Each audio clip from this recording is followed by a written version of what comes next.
Acho que está funcionando bem. 15º área do Conselho Regional de Psicologia, do Rio de Janeiro, e coordenadora dessa amostra regional em psicologia. Gente, desculpa se o problema está funcionando só mais ou menos.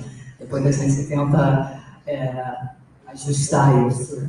Então, é com muita alegria e bastante cansaço também. Boas-vindas a todos que estão aqui e que estarão conosco nesses 3 dias do evento. Essa é a nossa 12ª mostra. Aqui, essa gestão reafirma o nosso compromisso, não é, com a construção desse espaço de trocas, onde a gente tenta jogar luz sobre essas inúmeras possibilidades que a psicologia está podendo mostrar nos diferentes espaços, nos diferentes territórios, nas diferentes práticas. Nós vamos ter 3 dias desse evento. Hoje pela manhã tem tem uma conferência de abertura, à tarde apresentação das comunicações orais e tem uma mesa sobre suicídio, precisamos falar sobre isso. E amanhã e depois também comunicações orais e apresentação e mesas redondas. A programação está ali embaixo, a programação está no site também, para quem quiser, enfim, se informar. Nós, ao longo desses 12 anos que a gente tem feito a mostra, a cada ano são mais trabalhos que são apresentados, mais experiências que são trazidas, mais trocas que são feitas. Nós agradecemos a todos os profissionais e os estudantes que estão conosco nessa construção. Eu quero agradecer aqui a parceria feita com a UERJ e com o Conselho Federal de Psicologia nessa construção. E eu gostaria de agradecer muitíssimo aos funcionários do Conselho Regional de Psicologia, porque definitivamente, sem eles, a gente não tinha conseguido construir esse evento. Muito obrigada a todos. Eu vou chamar agora as pessoas que vão compor essa mesa, a mesa de abertura, que vai dar antes da conferência. Eu chamaria a presidente do Conselho Regional de Psicologia do Rio de Janeiro, Roseli Goffman.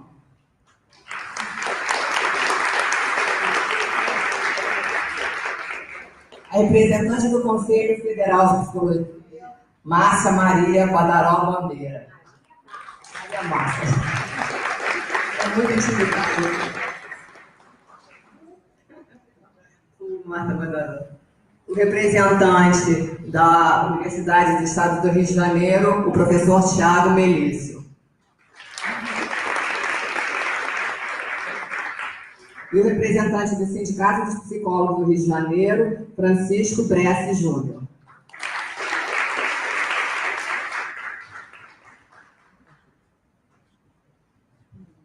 Bom dia, todas e todos.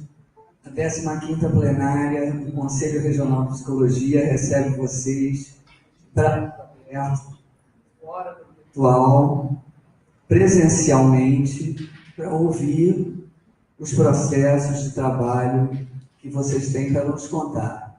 Este é um momento especial, é um momento culminante. Nós temos, aliás, 2 momentos nestes processos de estar junto à psicologia aqui do Estado do Rio de Janeiro.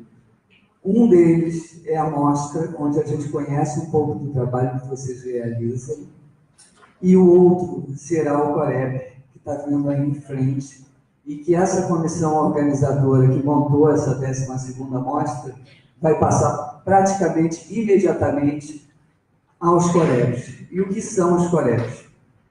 É a forma de funcionamento democrático do Conselho Regional de Psicologia e do Conselho Federal de Psicologia, onde qualquer um de vocês, psicólogos, inclusive participantes, poderão apresentar propostas que serão encaminhadas, debatidas, votadas, até chegar e culminar aos Isso.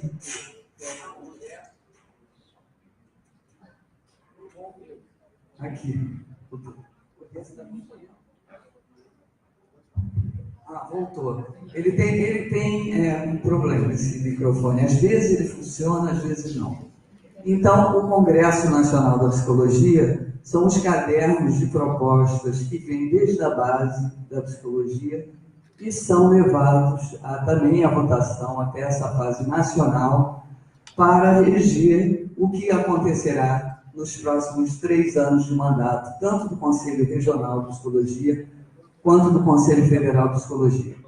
Então, estaremos juntos na mostra e esperamos contar com vocês com propostas, com criatividade, com inventividade, com debates, também para os nossos pré-coreps, para os coreps e para o Congresso Nacional da Psicologia. Com isso, eu vou passar a palavra às representações institucionais. Posso te chamar primeiro, Márcia?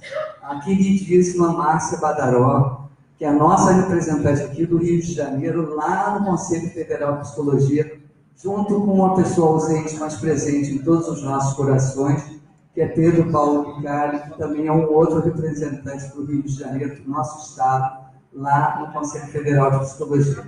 Então, com vocês, a nossa Márcia Badaró.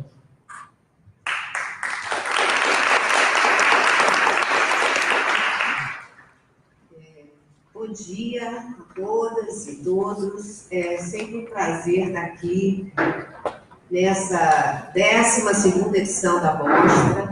Eu já participei de 2 gestões do Conselho Regional de Psicologia, sempre participando da mostra, que é um momento importantíssimo, né, da gente ver os trabalhos sendo apresentados e a diversidade que hoje a psicologia apresenta nos seus vários campos de atuação. Enquanto hoje, né, representando aqui o Conselho Federal de Psicologia,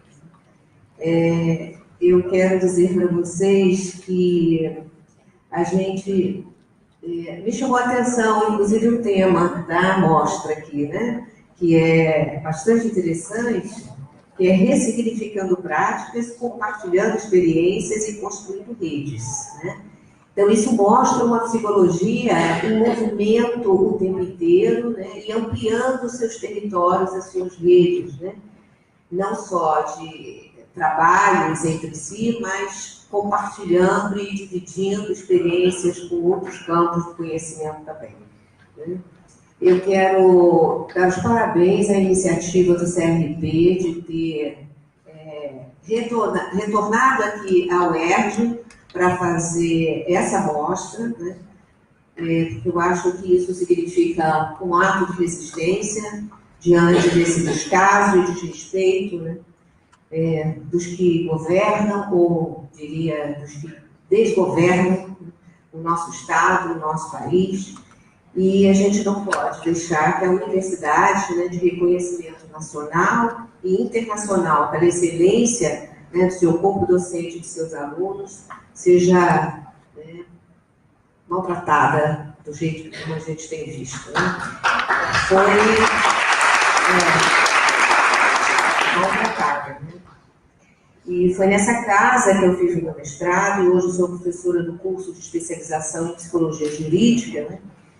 Que também eu acho que por conta, né, de todo esse processo, né, hoje está buscando um outro rumo, um outro modo de funcionar, encerrou a inscrição para novas turmas, mas está se pensando num outro projeto para esse curso da psicologia jurídica, né? Apesar de testemunhar essa tristeza, o descaso com a educação no país, em especial a situação da UERJ, estamos aqui para dizer que a UERJ existe e resiste.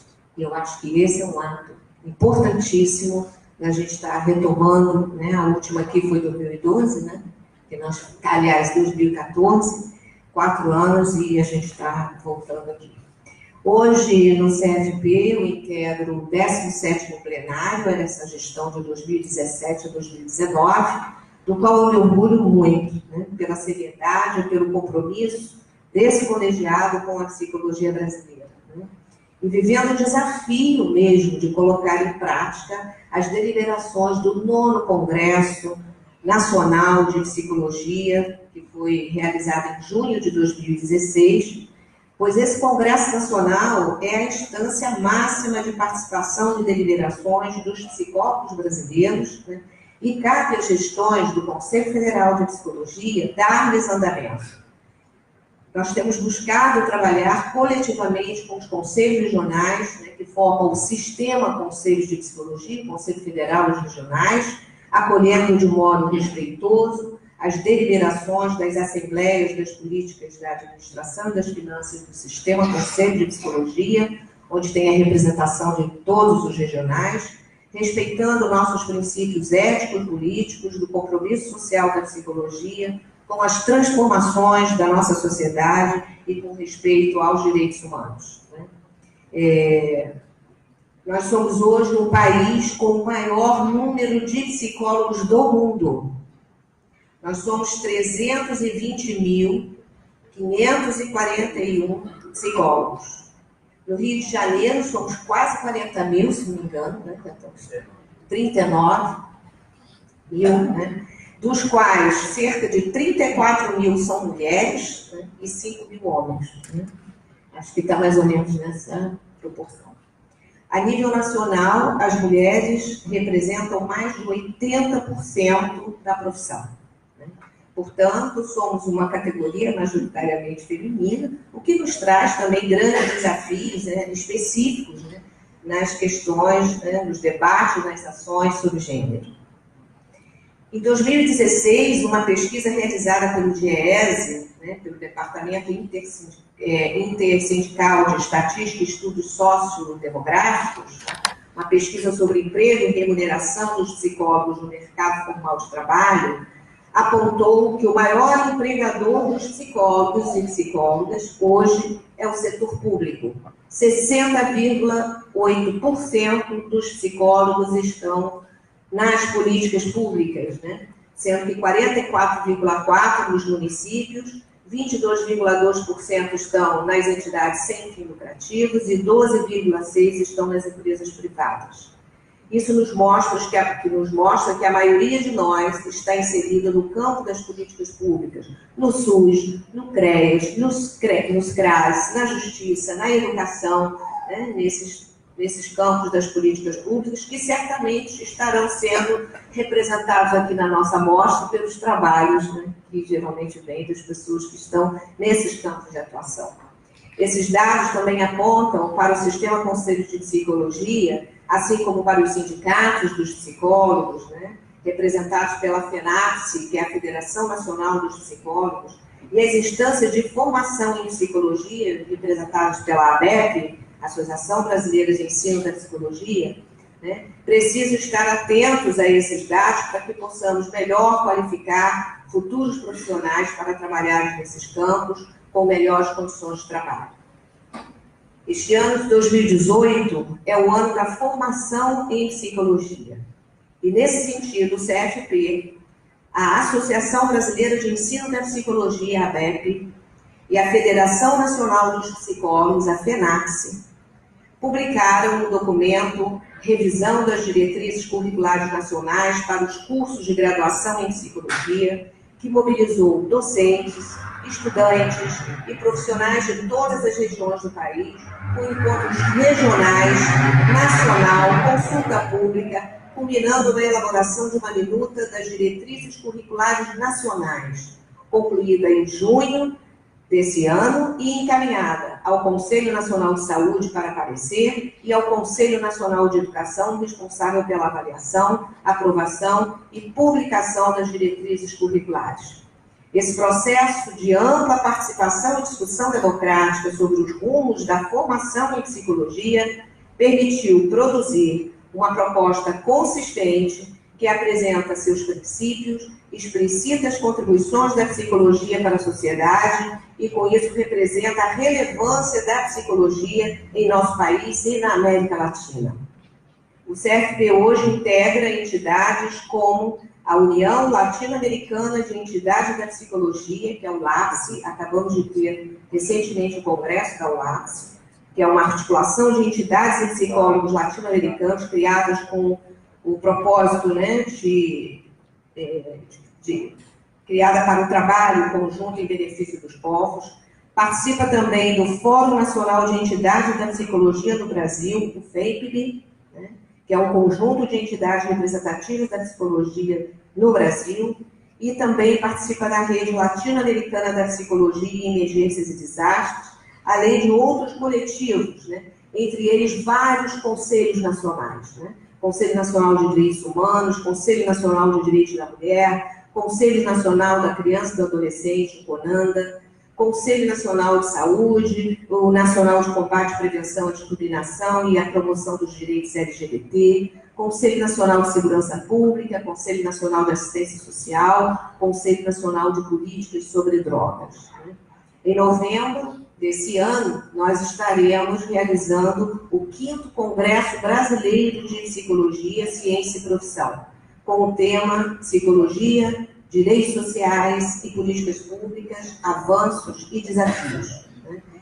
Onde serão, assim como aqui na mostra, né, também apresentados muitos trabalhos, né? Geralmente cerca de 3 mil, 4 mil, é uma loucura, né? O Congresso Nacional, que representam os diferentes campos da psicologia, né? Que há alguns anos atrás, né, inimagináveis, né? A psicologia está trabalhando no campo da ética e da bioética, né, tem a questão da emergência de desastres, que é recente na história da psicologia, trabalhando com populações quilombolas, indígenas, enfim, uma amplitude, né, imensa da psicologia hoje, nesses 56 anos de profissão, né? Então, isso nos mostra o quanto a psicologia avançou nesses 56 anos da sua existência, enquanto ciência e profissão, né, e o que nos permite dizer que a psicologia muda a nossa história. Então, esperamos, portanto, que essa 12ª mostra, né, no estado do Rio de Janeiro, possa nos trazer essa diversidade de experiências e uma psicologia comprometida com as questões sociais, na busca de uma sociedade que respeite as diferenças, né, e os direitos humanos de todos os humanos, onde quer que eles estejam.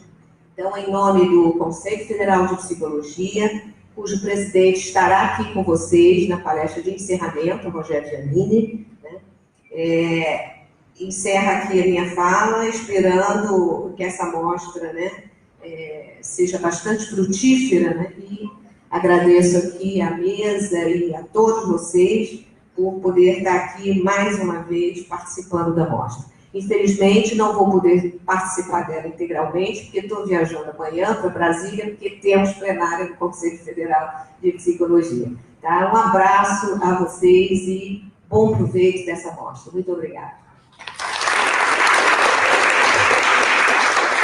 Obrigado, Márcia Badaró. E agora eu vou passar para o Francisco Bressi, que é o nosso representante no Sindicato dos Psicólogos do Rio de Janeiro.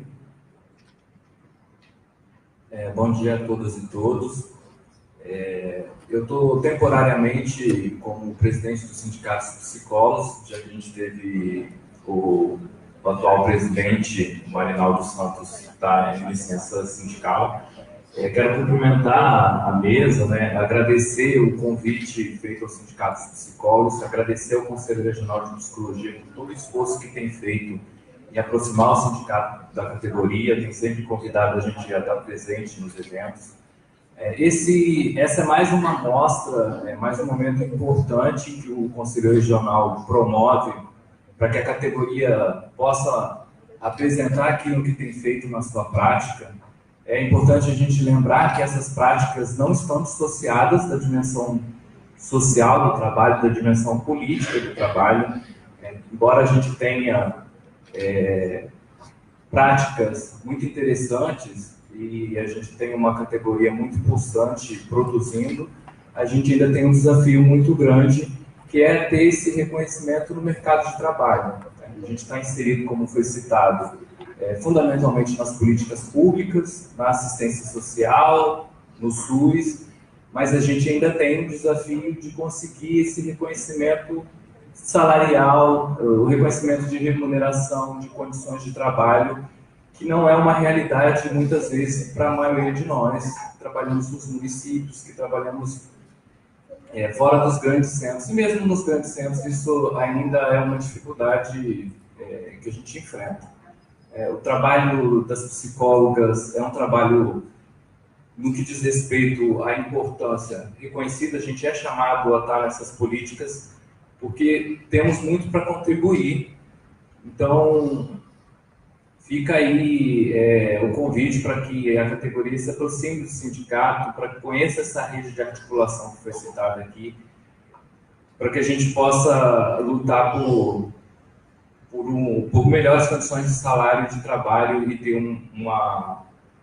uma categoria mais presente. Tá? Boa mostra para todos vocês e que a gente consiga aproveitar.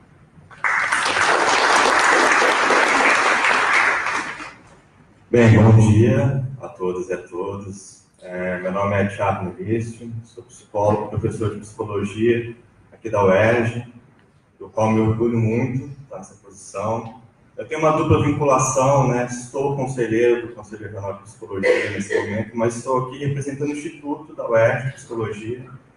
A direção, né, a diretora, a professora Márcia Mota, ela teve uma questão pessoal, uma perda familiar, e pediu, então, para que a gente pudesse conduzir essa representação. Então, eu falo no nome do Instituto de Psicologia, agradecendo, né, o recebimento de um evento dessa qualidade, nessa universidade que vive entre a excelência e a resistência. A gente vive, atualmente, de alguns anos para cá, um contexto neoliberal de colocar a educação como mercadoria. E a gente precisa ter uma aliança de todos os movimentos e discussões que defendam a coisa pública e a educação de qualidade. E é nesse sentido que é importante que a UERJ receba, então, uma amostra de psicologia, para a gente pensar que psicologia a gente quer. Quando a gente pensa em psicologia a gente pode pensar no papel que a UERJ desenvolve no Estado do Rio de Janeiro, tanto no Estado quanto no âmbito nacional. A UERJ sempre foi de vanguarda na questão de garantia de direito, de acesso à educação. Então, ela é de vanguarda na questão das cotas raciais, étnicas e de classe.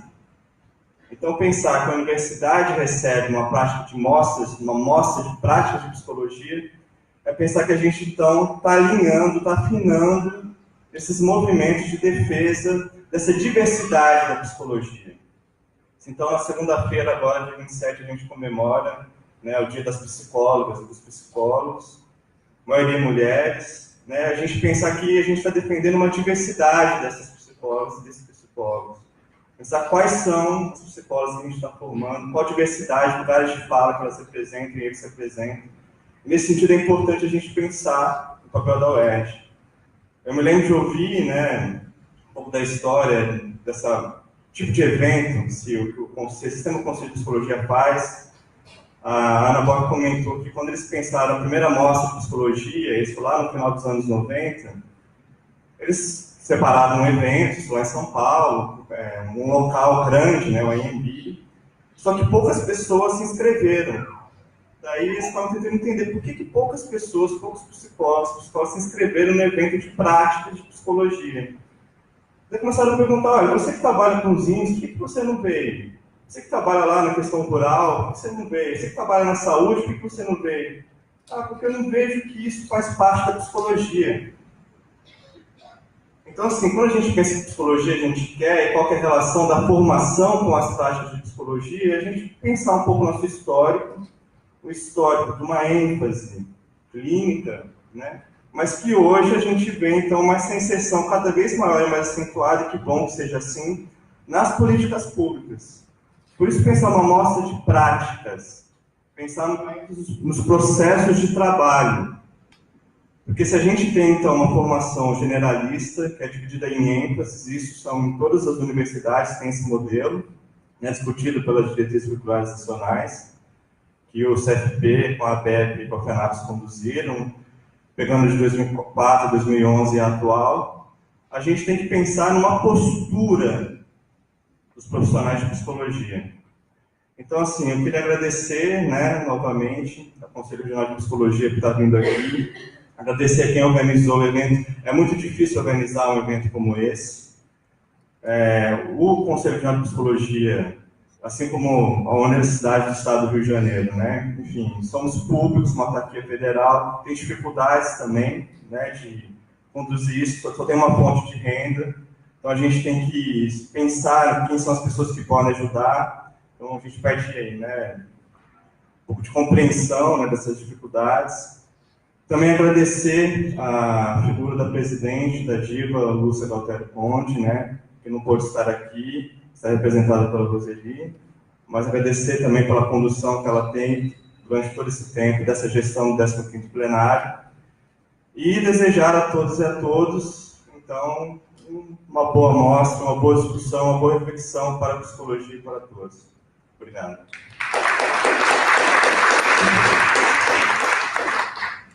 Gente, agradeço ao Márcia Badaró, Tiago Belício, Francisco Bressi.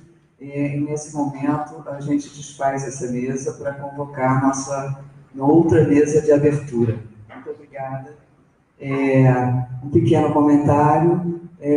Vocês receberam uma bolsa quando se inscreveram, e nessa bolsa tem 2 documentos. Um livro sobre relações raciais, e vocês têm aí o nosso jornal que fala sobre a coisa pública. É essa mensagem que a gente queria trazer para vocês. É essa mensagem que foi dita aqui da UERJ.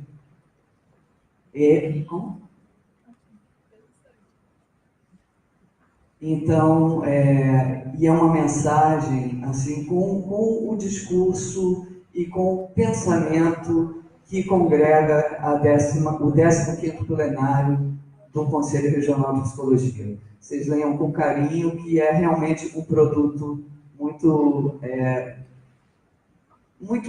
bem pensado, muito elaborado, e quer mesmo fazer uma mensagem sobre a nossa luta da psicologia contra todos os golpes que a gente tem vivido, porque os golpes estão na micropolítica e estão na macropolítica, não estão distantes de nós. Os golpes acontecem o tempo todo. E é isso que está dito nesse jornal, e eu espero que vocês se sintam contemplados com esse trabalho que está sendo feito daqui para diante.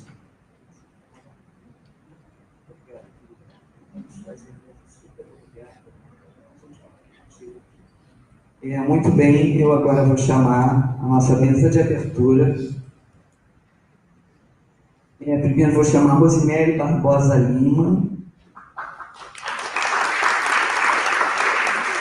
Rosemary é psicóloga com especialização em saúde mental pelo ITUB da UFRJ e especialização em atenção ao uso do álcool e outras drogas pelo PROJAD-ITUB da UFRJ, e ela atualmente é gerente de saúde mental do Estado do Rio de Janeiro. A seguir, vou chamar, olha gente, muita honra aqui para a gente, Pedro Gabriel Godinho Delgado.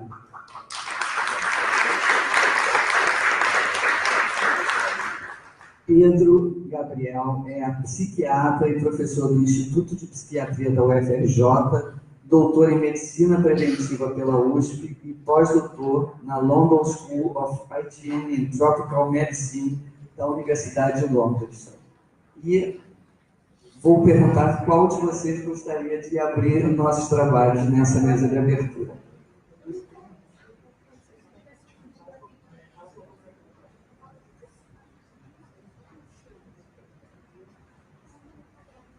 Então, vou passar para a Rosemary. Muito obrigado.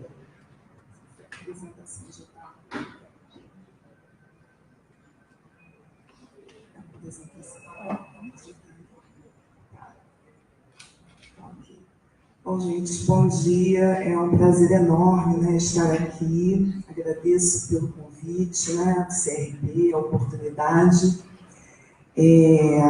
Foi me solicitado, né, que falasse um pouco sobre as dificuldades e a prática de saúde mental e o cuidado, né, em saúde mental. baseado na reforma psiquiátrica tem sofrido nos últimos tempos. Nunca foi um trabalho fácil, né? A gente nunca trabalhou, digamos assim, com tudo favorável. Sempre foi um trabalho contra a corrente. Mas, nos últimos tempos, a gente tem sofrido alguns golpes, como foi no início, né? E eu vou falar um pouco sobre essas dificuldades e essas alterações na política de saúde mental ocorridas aí no final de 2017. Enquanto ele vai colocando a apresentação, eu vou situando um pouco, né? Um pouco do histórico. A gente vem, né, aí no caldo da reforma psiquiátrica, que no Brasil se coloca no modelo substitutivo dos CAPs, né, pelos grandes manicômios. A gente vem aí nesse histórico. E em 2011, a gente tem, então, eu não sei por que está falhando, não sei se é a minha posição, se eu viro para cá, se eu fico de frente, se alguém puder me orientar, eu agradeço. A gente tem em 2011 a ampliação da rede de atenção psicossocial, né? A gente passa a ter, então, uma rede maior, com leitos de hospitais gerais, com unidades de acolhimento infantil e adulto, CAPs nas suas diversas modalidades, né? O CAPS-AD e os CAPs também, 3, que são os CAPs 24 horas. Dentro dessa... Não é esse não, gente, esse é o que está escrito, é um arquivo que está escrito assim, conferência. Essa é uma apresentação que a gente fez no ano passado, essa que ele está colocando, justamente para contrapor o que foi colocado pelo Quirino Cordeiro, né, que é o Coordenador Nacional de Saúde Mental, em agosto, quando iniciou, né, a fala sobre que haveria algumas alterações na política de saúde mental. Olha, tem aqui dentro da apresentação de coisa outra que tem a apresentação 30 do 11/17. É uma pastinha. A pastinha Conferência CRP. Isso, Conferência CRP. Tem Desafios ao Cuidado. Desafios ao Cuidado, isso mesmo. Obrigada. Bom, então, a gente nesse início, né, a gente coloca alguns retrocessos que já vinham acontecendo antes mesmo da alteração com as portarias. Quando ela vai colocar aqui para a gente, fica mais fácil para que eu possa me organizar dentro do tempo, né, que a gente pensou, porque... Pode passar, por favor. Um pouquinho claro. Então, ali vem esse breve histórico que eu já havia falado, né, sobre a política nacional, a Lei 10.216 e o modelo substitutivo. Pode passar, por favor.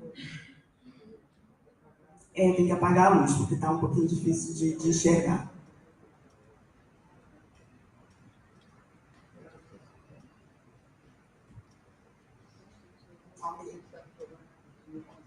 Não consegue apagar a luz? Não, tudo bem. Tudo bem. Bom, então depois eu retorno aí e eu vou dar continuidade. Bom, então a gente vinha, né, na verdade, no momento de implantação ainda dessa rede, né, a implantação dessa rede e a ampliação da RAPS, quando, então, vem esse momento de alteração na política de saúde mental. Em agosto de 2017, o Quirino faz, então, uma apresentação na CIT, que é a Comissão de Gestor Tripartite. Nessa apresentação, ele já coloca alguns dados que até o Edmar Oliveira, né, chama de um levantamento Mambembe, né, porque é um levantamento completamente tendencioso, né, sobre a RAPES, e aí ele diz que se baseia, né, em evidência, se baseia no método científico, né, que é o que é colocado pela ABP, que é a Associação Brasileira de Psiquiatria, a qual o querido faz parte, né, e que vem aí no bojo, né, desse movimento da Contra-Reforma, não de agora, mas já de há muito tempo. E aí, dessa apresentação, já nos chama a atenção de que alguma coisa, né, estaria... E aí a gente, então, da Gerência de Saúde Mental do Estado, faz um levantamento junto aos municípios, justamente para poder contrapor aqueles dados que eram apresentados. Nesses dados, claramente, né, o que se buscava era, digamos assim, dizer que a RAP funcionava, ou seja, o modelo, né, esse modelo substitutivo, era um modelo que não funcionava, que não cumpriria o seu papel ligado ao transtorno mental, né, aos usuários dos CAPs e demais equipamentos, e então, logicamente, deveria ser substituído por aquele modelo, né, asilar que é defendido por eles. Nesse levantamento fica claro, né, para a gente a eficácia e a potencialidade dos CAPs, né? Tem alguns números que a gente gostaria de mostrar, mas acho que não vai ser possível, vamos ver até o final que a gente conseguir. Principalmente dos CAPs AD3, no cuidado à crise e na atenção às questões de álcool e outras drogas. Um grande número de atendimentos de acompanhamento. Assim como também um número bastante relevante de usuários que não precisaram ser internados durante alguns períodos. Né? A gente colocou períodos de 0 a 5 anos e outros períodos até 10 anos. E a gente vê dentro desses dados a eficácia, né, desse modelo. É um pouco do que nessa apresentação que a gente fez no fórum ampliado de saúde mental.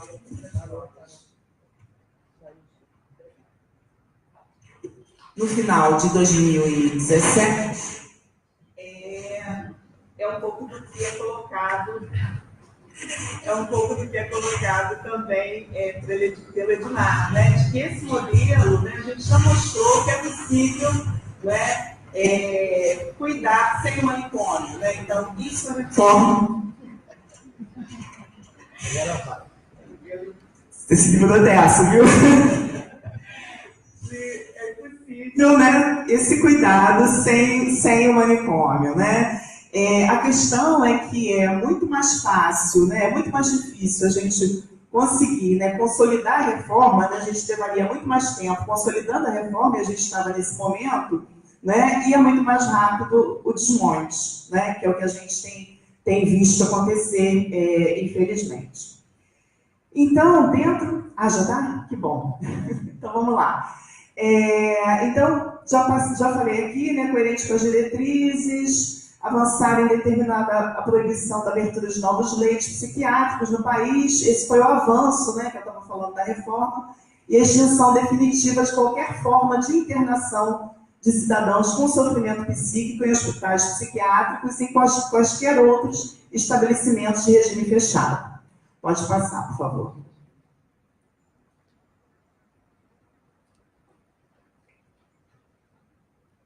Bom, e aí, nesse histórico, como eu estava dizendo, a portaria da RAPES, as oficinas de pactuação que foram feitas, né, as pactuações com os municípios para a implantação dessa rede em 2014 e em 2016, né, nesse período, ainda a implantação de dispositivos da primeira pactuação, e aí a gente tem motivos, né, políticos, de crise, porque muitos municípios pactuaram nesse período a implantação de alguns serviços, e isso também não aconteceu.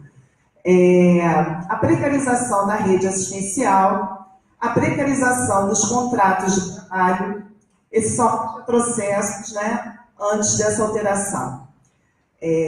Disputa de projetos políticos, de projetos contrários à política de saúde mental. A gente já tinha, né, as comunidades terapêuticas, por exemplo, elas não surgiram agora, a gente já vem nessa disputa de campo há bastante tempo, né, numa outra lógica, para dar um exemplo. Um cenário político de retrocessos e perdas de direitos, privatização e ataque aos princípios do SUS, falta de salários e transportes para ir aos municípios. Esse foi um problema enfrentado pela Gerência de Saúde Mental, que faz um trabalho de apoio institucional junto aos municípios para habilitação e implantação desses dispositivos, além da falta de salário durante todo aquele período. E agora que eu estava olhando que já saiu alguma matéria hoje também, né, de uma ameaça novamente de falta de salário aos servidores públicos do Estado. Pode passar. E aí também nesse bojo, né? Em 2017, o Programa Emergencial de Ações Sociais para o Rio de Janeiro, instituído pelo decreto do presidente Temer, que aí falava de um projeto para crianças e adolescentes em comunidades, né? Alguma coisa que a gente já sabia, assim, né? Que não seria o que a gente imaginava. Em audiência pública, em 22/11, na CPI dos maus tratos, né, o ministro da Saúde prometeu para breve o anúncio de uma nova política de saúde mental, que aconteceu, né, e, segundo ele, permitirá um avanço significativo no tratamento mais adequado das pessoas que tenham distúrbios mentais nos seus diversos níveis. Depois, em 24/11, o Crivella, né, no município do Rio, inclui a Igreja Metodista da Aliança de Senador Camará, a Assembleia de Deus e o Ministério Luz e Vida de Sociedade Bíblica do Brasil, o Instituto Transformar e ABP como utilidade pública. E aí a gente hoje vê, né, no município do Rio toda a situação que a gente tem visto e recentemente num fórum de álcool e drogas, que a gente tem um fórum mensal na Gerência de Saúde Mental, os consultórios na rua e os CAPs denunciaram a criação de um aplicativo, né, vários de vocês devem saber, o aplicativo que foi feito, apresentado numa reunião onde a saúde inicialmente não havia sido convidada e a princípio foi até proibida de entrar, mas eles forçaram e entraram, justamente naquela reunião, né, onde depois, né, teve aquela reunião da Márcia, mas essa foi anterior, onde eles apresentaram o aplicativo e o coordenador de toda essa parte de drogas é um pastor. Então, tudo isso para a gente ver, né, o que vem aí nessa onda. Para além disso, as ações da Cracolândia de São Paulo, e aí o projeto Grande Braços Abertos, que era bastante comemorado, né, como algo que havia sido uma inovação, né, e conseguindo bastante frutos, também acaba. A violência contra a população em situação de rua, o racismo, a cura gay, retrocesso. E a gente ainda pode, aí isso foi feito em 2017, mas se a gente pensar agora em 2018, a gente pode pensar lá na resolução da CONAD, né, que coloca as comunidades terapêuticas lá em março, né, e todo aquele projeto do Osmar Terra, né, a questão da internação compulsória, tudo isso aí, a gente sabe que o Ministério, de alguma forma, também vem trabalhando nisso, né, ainda não lançou uma portaria específica, mas, né, é provável que isso venha.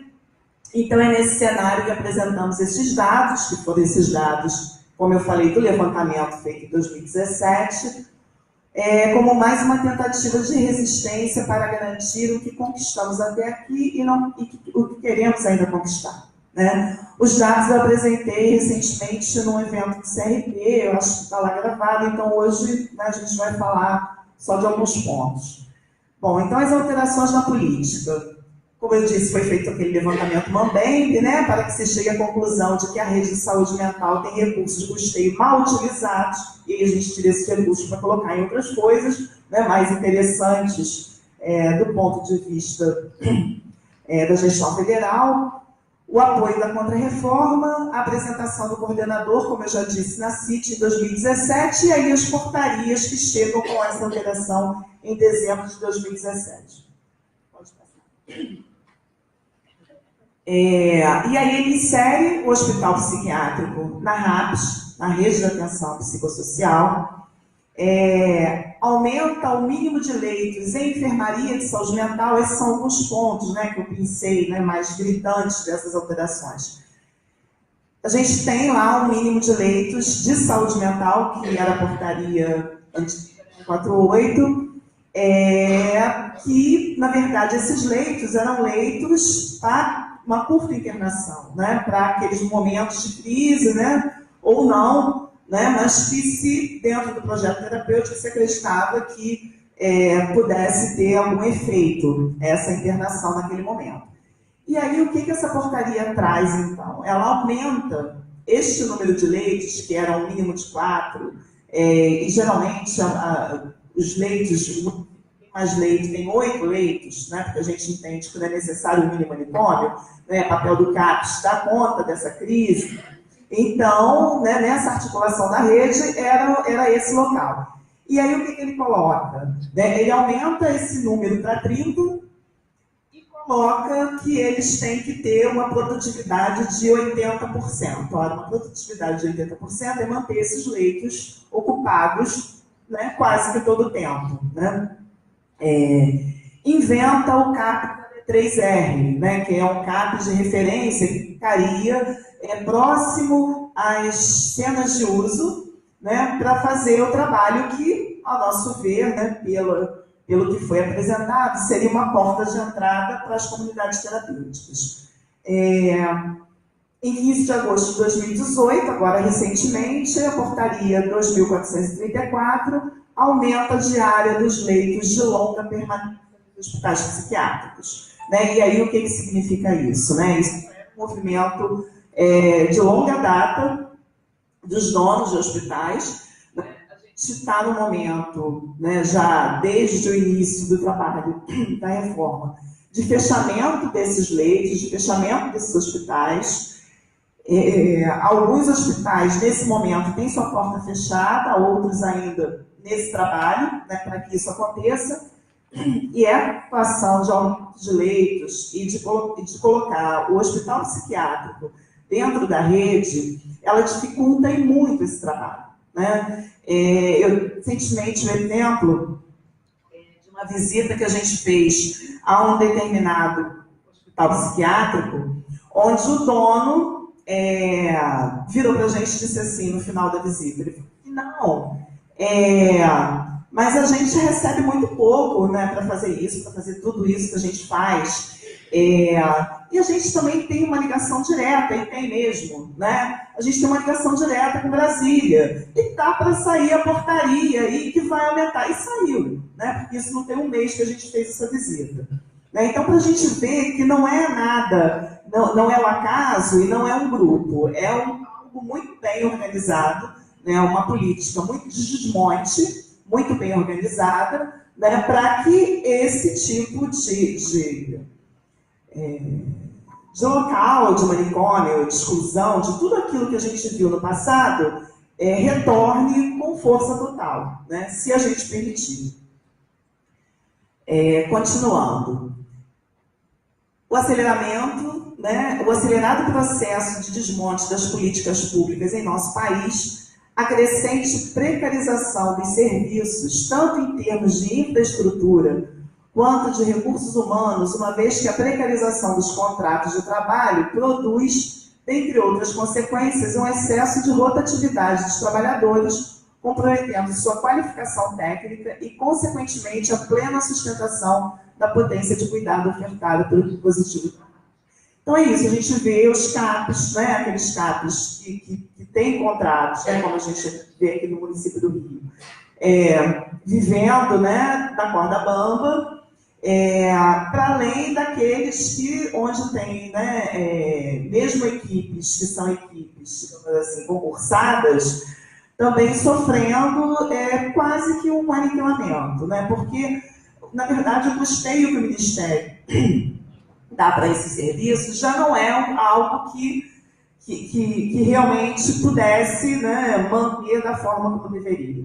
O Estado, por sua vez, também não dá nenhuma contrapartida, e a gente vem falando sobre isso.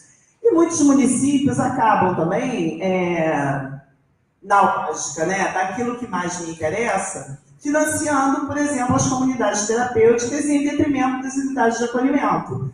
Né? Quando houve a pactuação das unidades de acolhimento, a gente percebeu que muitos municípios que haviam colocado isso em seus planos de ação, na hora de efetivar, né, foi retirado pelo gestor. Por quê? Né? Porque naqueles municípios já havia um incremento muito grande de comunidades, e muitas delas financiadas por essa gestão. Né? Então, pode continuar, por favor. Agora, falando um pouco das comunidades, né, já até dei a introdução, as comunidades terapêuticas encontram-se na contramão da reforma, por serem instituições centradas na internação e no isolamento do usuário, funcionando sob a lógica asilar e excludente vigente dos hospícios, ferindo demais a necessária laicidade das ações em saúde por serem via de regra de cunho religioso. Alguns trechos eu fui tirando da nossa nota técnica, porque no final do ano a gente fez uma nota técnica com relação a essas mudanças, né, que foi divulgada amplamente. Então esse é um dos trechos também dessa nota. Pode passar, por favor. Uma lógica centrada na abstinência, a priori, né, como regra para ingresso e permanência dos usuários em oposição à lógica da redução de danos, comprometendo já desde o início a garantia do princípio da universalidade de acesso aos serviços do SUS, aos serviços preconizados pelo SUS. Ora, se a gente no SUS, né, fala que o acesso é universal, então a lógica que mais se adequa, né, entre outros motivos, né, entre outros vários, mas esse é um dos motivos, ao trabalho do SUS é a redução de danos. Mas a redução de danos é muito mal compreendida também, né, propositalmente, por alguns e os outros, por outras pessoas até por ignorarem. Mas, né, porque se coloca que nunca vai se pensar em abstinência. Isso é de acordo com cada caso, né? E não quer dizer, mas a priori, você não precisa estar abstinente para entrar no posto de saúde ou para frequentar um CAPS. Né? Então, a lógica da redução de danos se adequa mais a esse princípio, e esse é apenas um dos motivos. A gente teria vários outros para colocar aqui. Pode passar, por favor. Denúncias e relatos de maus tratos motivaram diversos órgãos de fiscalização e de garantia de direitos e sociais a produzirem relatórios contrários ao seu funcionamento. Conselho Federal de Psicologia, né, o Mecanismo de Combate à Tortura, a Procuradoria Federal, né, dos Direitos do Cidadão. Recentemente, né, o lançamento do relatório, né, mais recente relatório, que mostra tudo aquilo que os outros já mostravam e ainda um pouco mais. Né? E aí alguns dados, né, para a gente poder pensar também. Que nas propostas do atual ministro, isso em 2017, causa espanto a disparidade do orçamento previsto para CAPs e SRTs, 31 milhões. E para os leitos de saúde mental e hospital geral, 78 milhões. Com relação ao financiamento de comunidades terapêuticas, 120 milhões do Ministério da Saúde, um total de 240. E ainda dos hospitais psiquiátricos, 60 milhões. O financiamento maciço em CTIs indica o claro desinvestimento no CAPS AD3 e a indução à implantação de instituições asilares. Entre os serviços elencados na proposta, não há referência a CAPS 1 nem a CAPS I, surgindo o CAPS ADR, como eu já disse, com função de atuação junto às cenas de uso, um trabalho territorial que já está implícito nos projetos terapêuticos dos CAPS AD. E que é realizado de forma bastante potente por esses serviços. Pode passar, por favor. Somente no estado do Rio de Janeiro, existem atualmente, né, no final de 2017, 22 CAPs, 31 serviços residenciais terapêuticos e 80 leitos de saúde mental em hospital geral em pleno funcionamento, aguardando a habilitação do Ministério. Ou seja, quando ele faz esse levantamento, a gente tinha uma gama de serviços em funcionamento que ainda não haviam sido habilitados, ainda não recebiam custeio do Ministério. Ou seja, estavam sendo custeados pelos municípios. E isso continua. Tá? A gente tem tido aí portarias de habilitação muito poucas, né? Quase nada, com relação à necessidade e a tudo aquilo que foi planejado para a rede dos municípios. Destacamos que se existem serviços... Já li esse, né?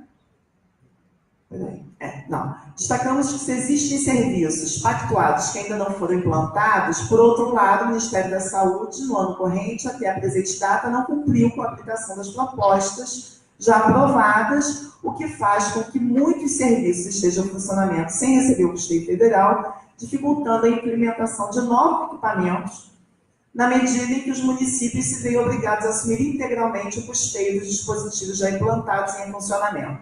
E cumpre dizer, dentre esses, vários já apresentaram propostas aprovadas para habilitação lá no sistema, né, em que o Ministério apoia essas propostas. Mas nada aconteceu depois disso. Pode passar, por favor. Isso está repetido. Acho que voltou, né?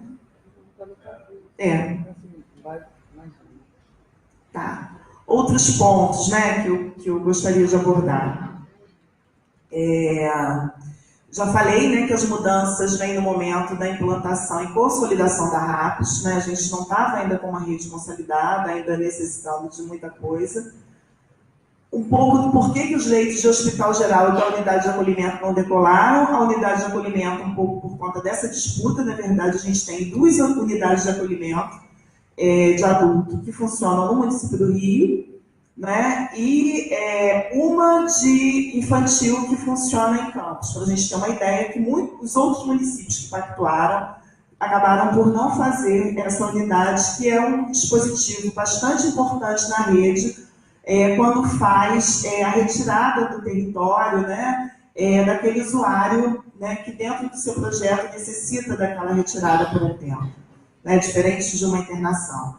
A cultura, né, da institucionalização que a gente tem, seja no meio da justiça, seja da sociedade como um todo, né, porque a gente está guardado, né? A ideia é essa, está guardado, né? Está longe dos olhos, né? O que está longe dos olhos, né? Não tem um ditado assim antigo. É isso, né? O que a gente vê, na verdade, muitas vezes nos pedidos de internação compulsória ou né, nesse tipo de situação e em outras, é exatamente isso, né? Parece que o cuidado em liberdade, que é esse cuidado que a gente tanto fala, né? Que é possível, né, de ser feito na rede, ele, de alguma forma, faz com que essa pessoa circule, né? E é claro que nessa circulação, questões vão acontecer, né? Mas sempre a lógica, não só com a questão da loucura, mas com a questão da criança também abrigada, se a gente for pensar no SUS, né? De que o que está lá, né, tá bem, porque está lá dentro, né? Está guardadinho, está sendo cuidado. E isso não é cuidado, né? É uma coisa que a gente precisa pensar o tempo todo, até porque a reforma, ela precisa que a pessoa com transtorno mental ela possa ser vista não só nos serviços especializados, digamos assim, né? A atenção básica tem um grande papel nisso, né? Eu trabalhei por 25 anos em hospital geral.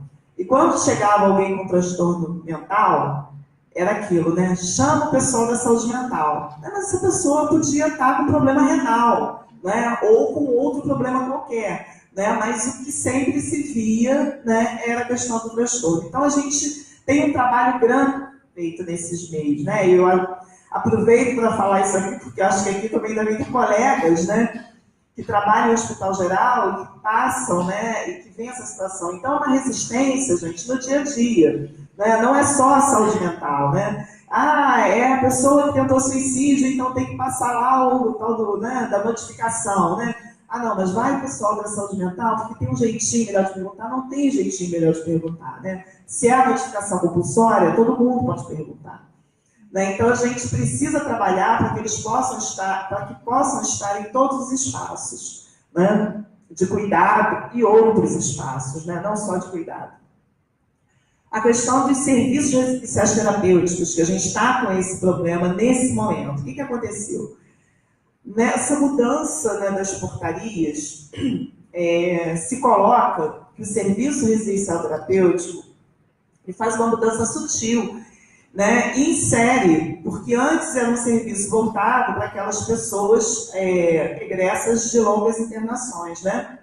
2 anos em hospitais psiquiátricos e manicômios judiciários. E aí, né, ele coloca que também para a população vulnerável. Ora, a população vulnerável, né, a gente sabe que...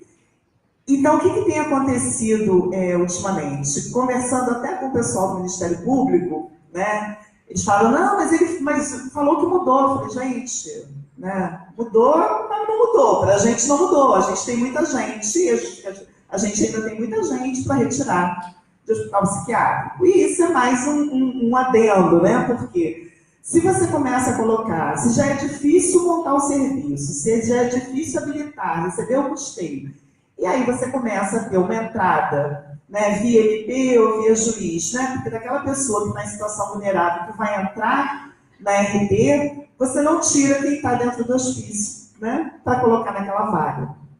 Então, isso é uma coisa que a gente vem falando bastante aí com os operadores de justiça, e a gente vai fazer uma nota técnica sobre isso. Eu sei que lá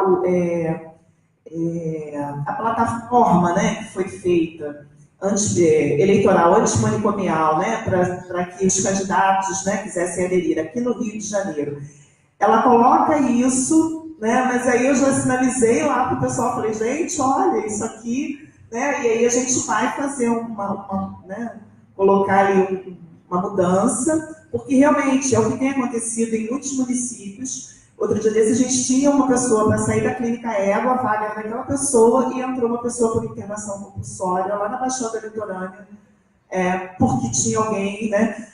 Porque isso, é a lógica, é colocar em algum lugar. Então, como você também tem um SUAS que ainda não avançou, né? Que precisa ainda, né, de tudo isso que o SUS caminhou, o SUS é mais recente, né? E não tem ainda todos os seus equipamentos, né? E com dificuldades também de constituir esses equipamentos. Então a SRT acaba sendo aquele oásis, né? Vamos colocar todo mundo lá dentro, né? Porque a saúde tem, mas não é assim, né? A gente precisa dessa rede intersetorial funcionando, porque problema de moradia, né, a gente vai ver lá com a Secretaria de Habitação, se precisa de abrigo é com o SUS. Agora, se precisa de cuidado, aí é com a saúde, né? E a gente precisa realmente trabalhar em rede. Bom, e aí eu falei isso, a população em situação de rua, né, os idosos, né, que a gente tem tido esse movimento também, né, os idosos estarem nesses locais, e as internações compulsórias, como eu já falei. Pode passar, por favor. E aí, um pouco da questão da resistência, eu coloquei, não sei se acho que meu tempo já foi, mas assim, rapidamente, né? Espaços coletivos, né? A gente precisa estar nos fóruns, né? A Gerência de Saúde Mental tem fóruns mensais. Na primeira quinta-feira de cada mês, a gente tem o Fórum de Álcool e Outras Drogas, que existe desde 2008. Tem o Fórum da Infância, que acontece amanhã, toda última quinta-feira.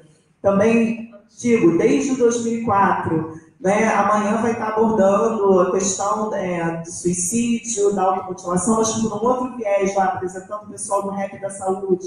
Então é importante a rede, não só os CAPCIs, quem trabalha com criança e adolescente, estar nessas discussões, né? E outros espaços, né? Vários municípios têm fóruns de saúde mental, fóruns setoriais. O controle social, né, a presença do controle social, a gente tem falado isso, né, bastante. A Comissão Revisora das Internações Involuntárias, que era uma portaria antiga, mas que a gente acabou fazendo por provocação até mesmo do MP num determinado município que tem uma clínica, né, que a coisa ainda é do tempo dos coronéis, né, e o psiquiatra meio que bate de frente lá com os CAPs dizendo que o pessoal vai sair. Então, é um apoio também, revisar essas internações, fazer essas visitas, responder que aquele usuário, né, tem condições de estar saindo, entre outras coisas, né? Esse é um dos papéis da comissão. Os grupos condutores regionais, né, da RAPS, tanto no âmbito regional quanto no âmbito estadual, né, para poder pensar realmente, né, cada situação e procurar solução. A plataforma antimanicomial, como eu já disse, né, recém-lançada na Alerj, a defesa do SUS, estratégias e parcerias para o fechamento dos hospitais psiquiátricos, né, que a gente tem tido aí um apoio grande do Ministério Público também nisso, a qualificação da rede, né, a gente não tem investimento, né, a gente não tem dinheiro para isso, um projeto grande que a gente tinha aí durante muito tempo, a gente acabou de perder esse ano, então a gente precisa pensar a qualificação também, né, de uma forma mais regional ou junto aos fóruns, né, mas a gente tem algumas ideias aí para colocar para frente. Pode passar, por favor.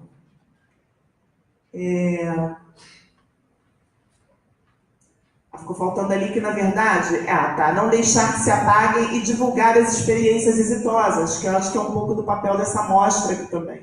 Né? Eu acho que é preciso que a gente mostre, né, o que está sendo feito nos serviços e na rede, e resistir mesmo no dia a dia, porque eu acho que onde a gente estiver, né, a gente pode estar fazendo uma prática diferente, uma prática mais libertária, um cuidado, né, a pensar a quem é que nós estamos servindo, como teve aí, né, lá em Campos ontem, né, a quem é que a psicologia está servindo nesse cuidado. Né?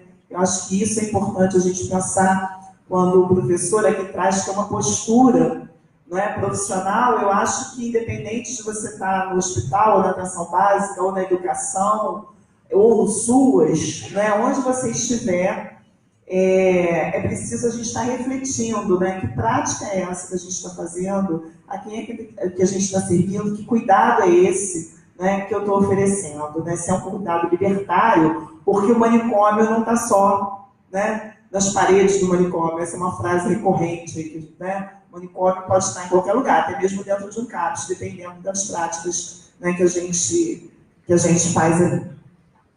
Bom, eu acho que do que eu havia colocado na apresentação, deixa eu só dar uma olhadinha aqui, que eu tinha colocado algumas outras coisas aqui, mas é isso mesmo, acho que já foi. E aí é isso, tá? Obrigada, gente.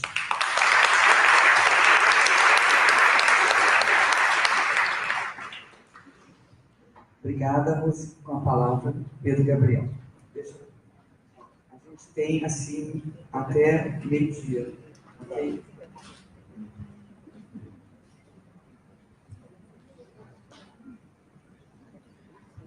Então, bom dia a todas as pessoas aqui presentes. Queria agradecer o convite para estar aqui discutindo com vocês esse momento que estamos vivendo no campo da saúde mental. Acho que foi importante ouvir a apresentação mais que a Rose fez sobre todos essas decisões, que são decisões que estão sendo tomadas desde 2016 e que vão desconstruindo os avanços que foram obtidos no campo da saúde mental, que não eram avanços consolidados, eram avanços em construção, mas era uma construção tenaz, regular, né? Que com as inevitáveis marchas e contramarchas que a gestão da política pública tem, tinha uma direção clara. Qual era essa direção clara? É uma direção de, número 1, ampliação do acesso ao cuidado em saúde mental para toda a população. Essa, para mim, é a direção mais importante. Num país como o Brasil, que é um país cheio de desigualdade, a oferta de cuidado em saúde mental num sistema público, gratuito e universal é decisiva para 75% das pessoas. E para os outros 25%, se pensarem outras ações de saúde, esses outros 25% também recorrem ao sistema público de saúde de outras formas. Mas no campo da saúde mental, Se não houver o sistema público de saúde, as pessoas não têm a possibilidade de atendimento. Eu estava anteontem fazendo um debate com um aluno que está justamente fazendo um trabalho sobre saúde mental. É um aluno de um curso, mas ele não é meu aluno, estava na qualificação do mestrado dele, sobre a questão da saúde mental na atenção primária.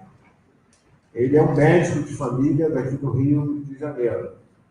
E está fazendo um trabalho sobre o que acontece com os pacientes esquizofrênicos. O trabalho dele demarcava esse grupo diagnóstico, que estão na atenção primária e que procuram a clínica da família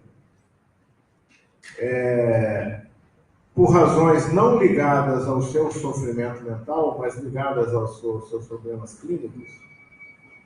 E aí ele conseguiu fazer um mapeamento, uma identificação dessas pessoas, percebeu, inclusive, que é muito difícil identificá-las, saber onde elas estão,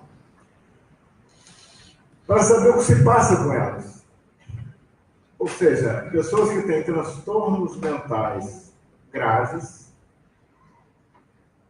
para saber se elas estão incluídas em algum programa terapêutico na própria atenção primária, ou seja, na clínica da família, se estão em algum CAPS, se estão em algum outro serviço de saúde mental.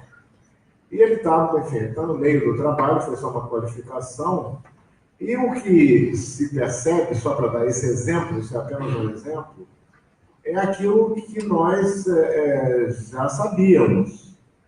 Se não houver uma rede presente, acolhedora, ativa, mesmo as pessoas com transtornos mentais graves não serão atendidas. Ficarão um pouco flanando por aí, andando por aí e passando por todas as vicissitudes de, além de enfrentar uma vida dura, além de serem pessoas das classes trabalhadoras urbanas, vivendo desemprego, vivendo situação habitacional, vivendo a violência urbana, que é devastadora, tem também um transtorno mental grave que limita as suas possibilidades de vida. Então, é só para dizer assim, nós temos sim que defender os avanços que foram obtidos no campo da saúde mental. A gente tem que se convencer disso. Entendeu? A gente tem que se convencer disso. Eu não sei se uma boa parte de vocês aqui deve, ou como estagiários, ou como trabalhadores, ter um contato com a rede de saúde mental do SUS, não é isso? Digamos assim, quantos? Uma boa parte? Uma boa parte aqui conhece CAPS, conhece atenção à clínica da família, etc. Né? Os serviços de saúde mental do SUS. Então, nós sabemos que a manutenção e a qualidade desses serviços é alguma coisa a ser conquistada no dia a dia. O que foi apontado por essa, digamos, modo de atuação destrutivo, que desde 2016 se abate sobre a política pública de uma forma geral, é que pequenos problemas de gestão dos serviços foram apontados como um problema do modelo, do modo de funcionamento, etc, etc. Com o uso absolutamente manipulado, entendeu? E manipulatório dessas informações. Então, qual o cenário que eu pensei que queria conversar com vocês aqui? Eu acho que é importante que a gente possa, nesse momento em que estamos, no final de agosto de 2018, pensar um pouco o cenário que as políticas públicas têm no Brasil hoje. A política de saúde mental é uma política pública que está dentro do Sistema Único de Saúde. Não existe reforma psiquiátrica sem o Sistema Único de Saúde, sem o Sistema Universal de Saúde. quando houve o golpe parlamentar e jurídico apoiado pela mídia de 2016, uma das primeiras medidas que foram tomadas foi a proposta da emenda constitucional 95. É muito importante que a gente possa falar disso. E essa emenda constitucional, o que ela faz é congelar os gastos sociais por 20 anos. Congelar os gastos sociais, né? Saúde, educação, assistência social. Quer dizer, em nome de quê? Em nome de diminuir a dívida pública. Em nome de diminuir o chamado déficit fiscal do Estado. Vamos comparar essa situação no Brasil agora com uma situação que ocorreu com um país que tem condições sociais melhores do que o Brasil, que não tem a desigualdade social grave que o Brasil tem, nem a situação de pobreza que nós vivemos, que é a Grécia. Há 8 anos atrás, uma política de austeridade desse tipo, também congelando gastos sociais, em um país que não tinha lá grandes coisas em termos de políticas sociais se comparado com outros países europeus. A Grécia sempre foi um país um pouquinho mais pobre que os outros, mais desorganizado que os outros, um estado de bem-estar social, que é o nome que a gente dá a essas políticas públicas, de uma forma geral, mais frágeis que o restante da Europa. Pois bem, a política de ajuste que foi aplicada por imposição de outros países da União Europeia, especialmente dos países mais ricos, como a Alemanha, resultou numa coisa que está acontecendo exatamente igual no Brasil, que é um desemprego crescente e um desemprego sem muita esperança. Não é? Uma coisa é um desemprego como ciclo, outra coisa é um desemprego que você vê que é um desemprego que vai aumentando regularmente e que não tem uma luz no fim do túnel em relação à política de criação de empregos. Porque se existe desindustrialização, se existe um investimento apenas no pagamento da dívida externa, não é? Se existe o fim de políticas, por exemplo, de criação de infraestrutura, como estradas, saneamento, etc., e uma redução do investimento em políticas públicas, como a nossa colega mostrou aqui, existe um desemprego que vai se mantendo. Não é? Pois bem, voltando à Grécia. Vocês vão discutir suicídio hoje à tarde.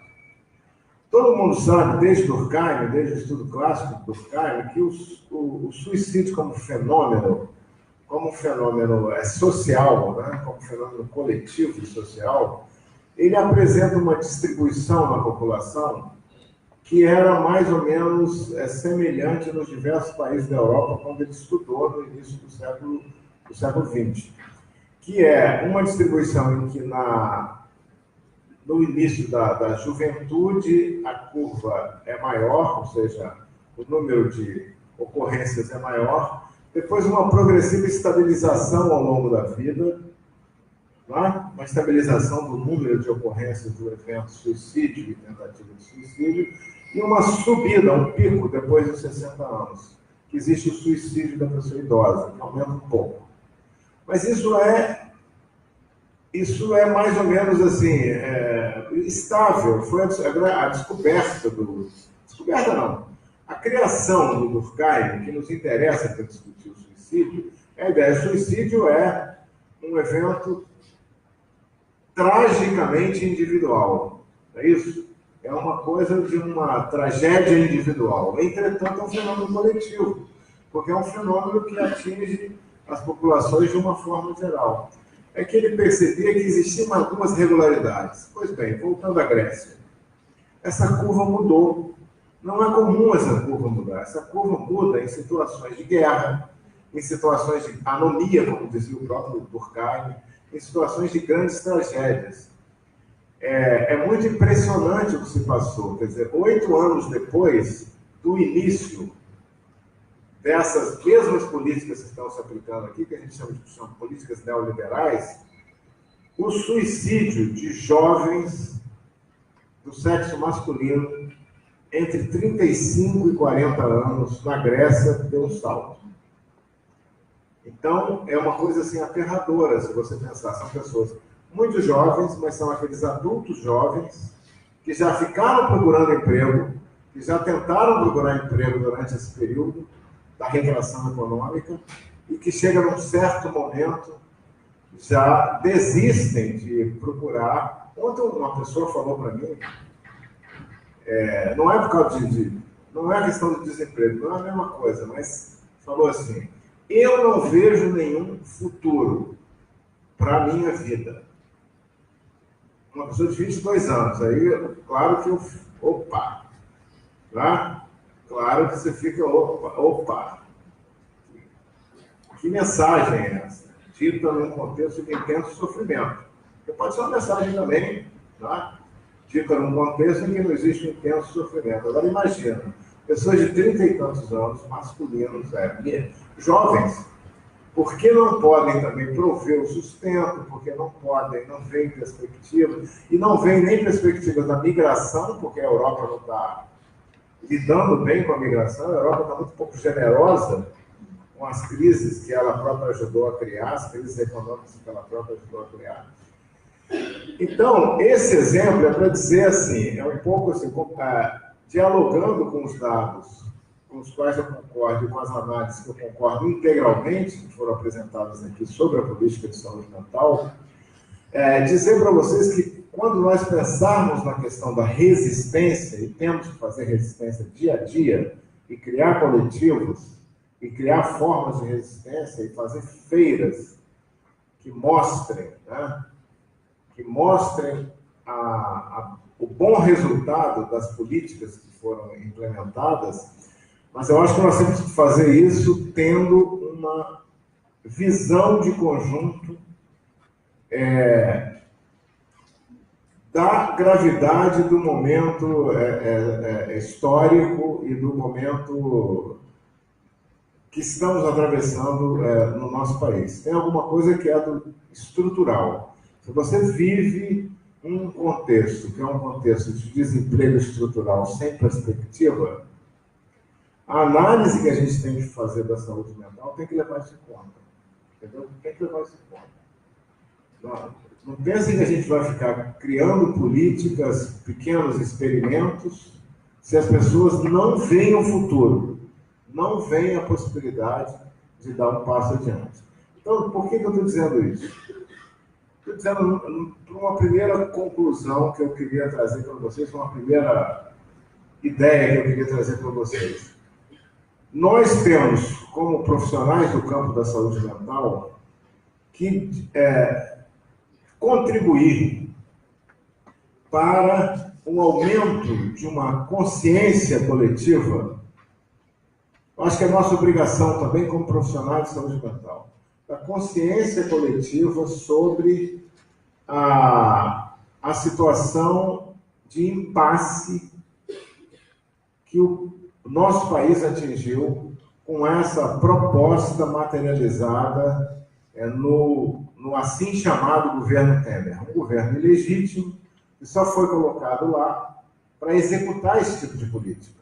Essa política jamais, no Brasil, elegeu nenhum dirigente. As pessoas não votam no desemprego.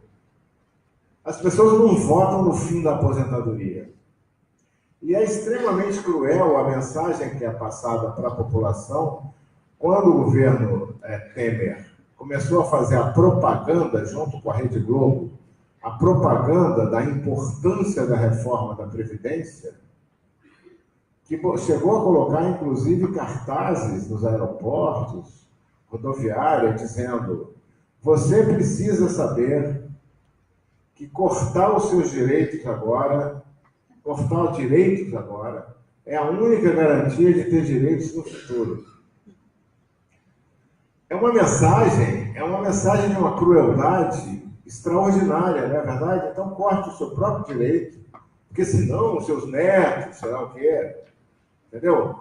Como dizia o Lord Keynes, que é a pessoa que discutiu essa questão de uma política econômica que cria desemprego versus uma política econômica que cria emprego. Ele dizia assim: a longo prazo estaremos todos mortos. com esse tipo de política, não tem longo prazo. Só tem longo prazo para quem não é atingido por ela. Quem não é atingido por ela é quem não precisa de emprego ali no mercado de trabalho, porque já tem formas de renda que não é dada pelo trabalho. São formas de renda que é dada pelo capital, não é dada pelo trabalho. Então, é só para dizer, desculpem falar essa coisa do tema da política, mas é absolutamente fundamental que a gente tenha uma consciência de que esse modelo de desenvolvimento que se propôs através de um golpe parlamentar, jurídico, porque ele não se propôs com uma escolha da população brasileira, ele é incompatível com a saúde mental. Ele é incompatível com o bem-estar. Então, digamos assim, o buraco é mais embaixo. Ele é incompatível com o bem-estar. A gente tem que propor, de fato, uma política que seja uma política de inclusão social, de emprego e de políticas públicas. Então, isso como um cenário, nós estamos vivendo agora um momento extremamente incerto de uma eleição absolutamente influenciada, tá? Pelo aparato judiciário e influenciado pelos meios de comunicação, uma eleição anormal, anômala, mas nós temos que, nesse cenário da eleição, a mesma anômala, a luta continua. Temos que seguir adiante nesse cenário.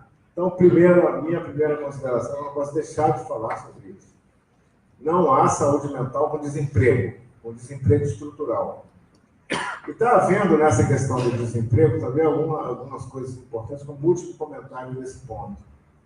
Porque você tem tanto desemprego em massa do trabalhador não qualificado, como você tem o desemprego da pessoa qualificada.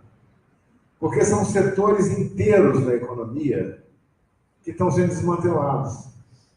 Não é verdade? Então, assim, se a pessoa tem alta qualificação, como engenheiro naval, estou falando de uma situação real, tá? Dando exemplo com base na situação real. Não tem emprego para você. Aí, tá bom, então aceito qualquer coisa. Não tem isso também? Não, então não preciso ter um emprego da minha qualificação. Aceito uma coisa abaixo. Não vai ter. Porque as pessoas também não vão dar um emprego de menor qualificação para uma pessoa que é mais qualificada, porque vão achar que aquilo vai gerar qualquer tipo de problemas em seguida, etc, etc. Então, meio um beco sem saída. A política de desemprego é um beco sem saída. E essa política que gera desemprego, a gente tem que combater. Segundo ponto agora, então, esse é o ponto do contexto. O outro ponto é o ponto sobre a saúde mental, de fato. Tá? Que é a questão da saúde mental. Eu vou ver o meu tempo aqui, porque para poder falar especificamente sobre a questão da saúde mental. Não tem muito tempo, a doutora Márcia Badaró falou aqui que 60,8% dos psicólogos estão hoje no setor público, é isso? Setor público, né? De saúde ou geral? Geral. Com predomínio absoluto da saúde, né? Com predomínio absoluto do sistema público do SUS e do SUAS. Eu acho essa informação extremamente importante. Se a gente chegar aqui nos nossos vizinhos argentinos, a característica do trabalho do psicólogo na Argentina ainda é o que era há 2 décadas atrás, que predomina o trabalho voluntário do psicólogo quando ele vai trabalhar em instituições que prestam serviço público. E a gente está falando aqui no Brasil agora de precarização, é isso? Precarização do trabalho, trabalho inseguro, etc. Mas existe um cerceamento do trabalho do psicólogo em lugares que não tem sistema universal de saúde.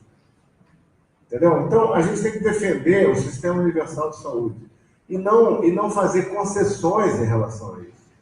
Só existem 60% dos psicólogos empregados no setor público, que é ótimo, porque o setor público desenvolveu políticas públicas.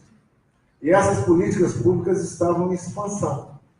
Então, a gente tem que defender a expansão da política pública. Isso que a nossa colega apresentou, que é, por exemplo, passar agora o dinheiro para o hospital psiquiátrico, né, os recursos do SUS para o hospital psiquiátrico, e congelar, praticamente congelar os recursos da rede comunitária, como residências terapêuticas, CAPs, etc. Isso significa desemprego também. Desemprego do profissional de saúde. Porque lá no hospital psiquiátrico vai ser aquelas equipes mínimas, não é isso? Que vão trabalhar. Ao passo que se você faz o trabalho comunitário, certamente você precisa de equipes multiprofissionais, você precisa de equipes trabalhando no CAPS, trabalhando na atenção primária, no NASF, trabalhando na UA, trabalhando em consultório de rua, etc, etc. Com essa diversificação que se construiu nos últimos, eu diria para vocês que nas últimas 2 décadas, que se construiu no Brasil nas 2 últimas décadas, essa diversificação de serviços no campo de saúde mental. E mais especificamente, se construiu a partir da mudança legislativa fundamental que nós tivemos, que foi a Lei 10.216 de 2001, que nós devemos defender. Porque essa lei de 2001, a Lei 10.216, a Lei da Reforma Psiquiátrica, é que assegurou que os governos que tivessem resistência a criar serviços comunitários fizessem isso, fizessem para poder seguir a lei. Então, esse segundo ponto que eu queria mencionar para vocês é que nós construímos, em termos de pensar as estratégias de resistência, é que nós construímos no Brasil em pouco tempo. A lei é de 2001. Claro que 2001, maio de 2001, em dezembro de 2001, a gente teve a terceira Conferência Nacional de Saúde Mental. Essa terceira Conferência Nacional de Saúde Mental afirmou claramente que a saúde mental é comunitária, que a saúde mental tem que ser feita no território, próximo da moradia, próximo do trabalho, próximo da cultura, próximo da vida diária das pessoas. Em 2003, com o início do governo Lula, isso se tornou uma prioridade absoluta para os 2 governos Lula e também para o governo Dilma. Então foram, de fato, 13 anos, né? Porque a Dilma teve 1 ano de governo, né? Porque depois já foi, quando em seguida, foram de fato 12 a 13 anos de implantação de uma rede que já vinha sendo construída nos anos 90, não foi inventada agora, mas de uma implantação que é muito significativa, isso foi demonstrado aqui. Ou seja, se você passa de 40 serviços residenciais terapêuticos para 720, isso foi uma mudança importante. 720 é um número suficiente? Não, não é. Não é. Mas a gente já tem uma rede. Já sabe por onde ela mesmo falou. As pessoas até gostam da residência terapêutica, porque podem ver como uma solução para pessoas que têm transtorno mental grave, não tem para onde ir e tal. É uma solução, às vezes pode ser mal utilizada, mas é uma solução. De serviços do tipo CAPS, se você passar de 180 a 190 em 2001 para 2.400 e tanto, é uma mudança absoluta, é uma mudança total. E ao colocar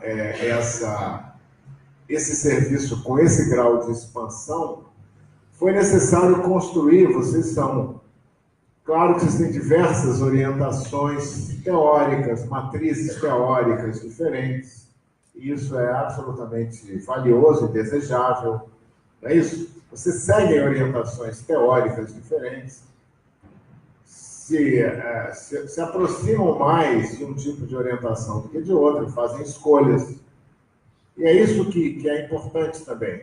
na diversidade das profissões no campo da saúde mental. Mas a gente tem uma matriz comum que a gente chama de atenção psicossocial, que a gente chama de esse tipo de cuidado que se faz no território e não dentro do hospital, onde a passagem pelo hospital é eventual, se for necessário, ela é eventual, não é o centro da questão.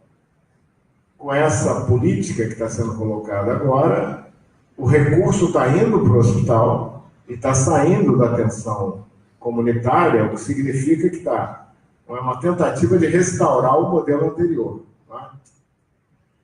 Mas esse tipo de modelo de atenção na comunidade, que favorece a autonomia do usuário. Tá? O usuário, por mais que seja grave o seu transtorno mental, é super importante que ele desenvolva o máximo da sua potencialidade, da sua capacidade, da sua autonomia. A sua diversidade, a experiência do mundo de uma pessoa psicótica é radicalmente diversa. Primeiro, entre todas as pessoas, porque um não parece com o outro.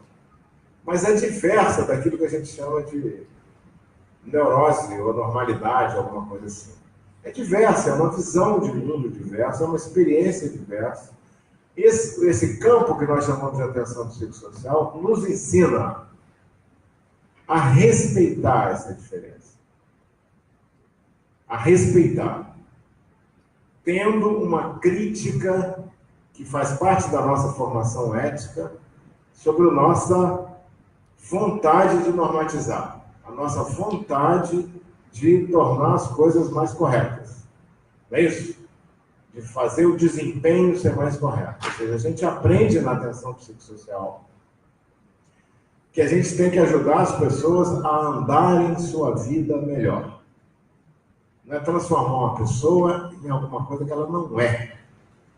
Tá? Transformar uma pessoa que tem uma experiência de vida, de formação da sua subjetividade, totalmente diferente de nós, ou da média, em uma coisa que não é o que ela é. Então, isso é uma ética de atuação que é comum. Seja você uma pessoa da psicanálise, da Gestalt, de outras formas, da terapia cognitivo-comportamental, etc. Isso é uma base ética que nós chamamos que é a base da atenção psicossocial. Eu acho que o centro da nossa resistência tem que ser em relação a isso que nos une, isso que é o essencial que nos une.